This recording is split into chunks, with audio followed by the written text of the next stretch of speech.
Hi, I'm Tim. Welcome and thanks for logging on. If you love this watch, email me, tmosso@thewatchbox.com. It is in the description below. It is your purchase and pricing email question line for buying this or any watch you see on any of our platforms. Please reach out to me directly. Email tmosso@thewatchbox.com for pricing. Today we're discussing a watch launched in 2014. This is the Zenith El Primero Synopsis, a time-only variant of the El Primero with a dial visible assortment that is sort of the successor to 2012's time-only Espada. The watch you see here is 40 millimeters in diameter in stainless steel. It's 12 millimeters thick. It is 47.5 millimeters from lug to lug, and if we measure the end lengths of the bracelet, it's just a little bit broader, 48.2 millimeters across the wrist with a 20 millimeter spacing between the lugs. When I throw it on my wrist, which is 16 centimeters in circumference, it fits nicely. I can envision this watch fitting nicely on a wrist as small as 14 centimeters in circumference. As you can see, the lugs are nowhere near the edge of my wrist, and this is the down the barrel shot that's pretty definitive in that regard. You can see over the top, I'm pulling it fairly tight, but still the lugs are not beyond the edge of my wrist. You can see that on both sides. And with a sloped bezel and a stepped crystal, you can see the watch will slide easily underneath a dress cuff if you want to wear it with formal attire and long sleeves.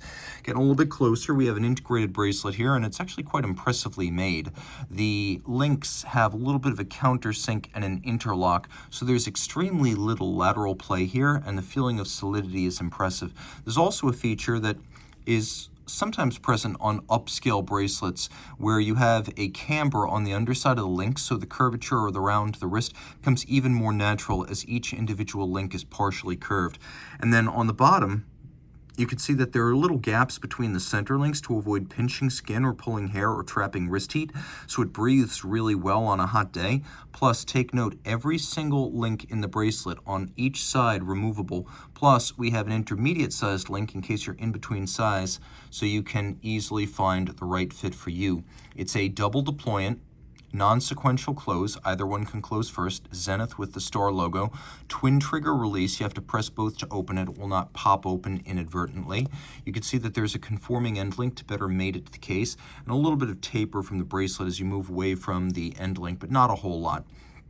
Case band you'll recognize as the foundation for the later Chronomaster collection. We have satin on the lug hoods, we have a bevel that thins out at the mid case, and then we have squared off ends. We have a Zenith star logo on the crown. This watch is 100 meters water resistant. This crown is a screw down, so that's a real 100 meters. This is a swimmable watch.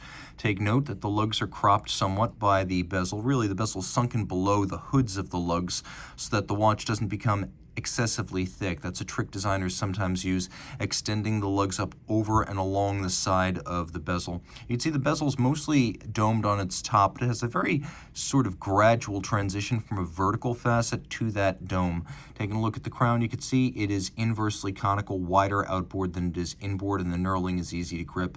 We have a domed and cambered sapphire, indicative of Zenith spending a little bit more money on its sapphire, because after all, flat is cheapest. Once you start cambering and boxing, things get very expensive very quickly. The dial has several different focal planes. You can see the hands at center are high contrast with lacquered black centers and polished outer facets.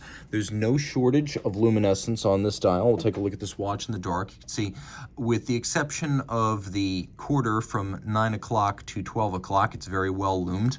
And then we have these applique rhodium-plated, faceted, polished, and satinated steel indices, giving the dial a wonderful depth, in addition to the sort of fluted profile that sits underneath those little applique, several different textures and tones.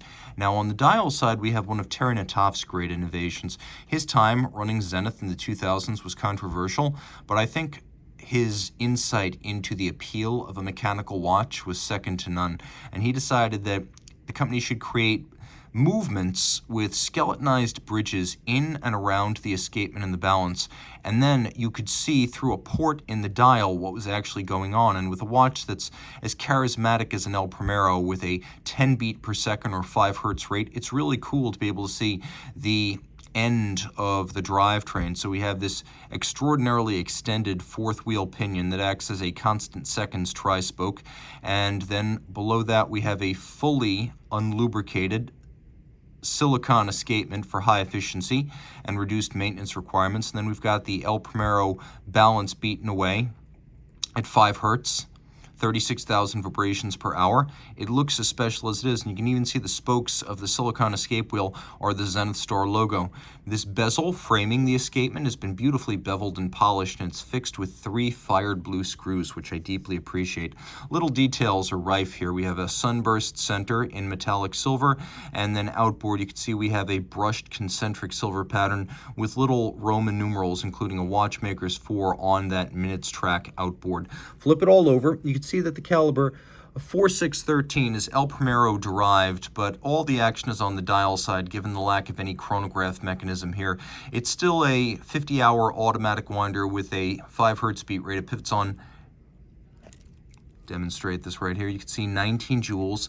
The finishing is simple but attractive, and again, all of this water resistant down to 100 meters. Turning it back over, it has a feature rarely seen on El Primeros, which is the hacking or stop seconds function. Now I can stop the escapement, and provided I can line up that tri-spoke with something identifiable, I could in theory synchronize it to the second against a reference time. So there is a lot to love here. The charismatic heartbeat of an El Primero in a place where you can see it as well as hear it, in a model that had a short production run in low numbers. So it's going to be a classic that you can wear in confidence that you'll never encounter another one.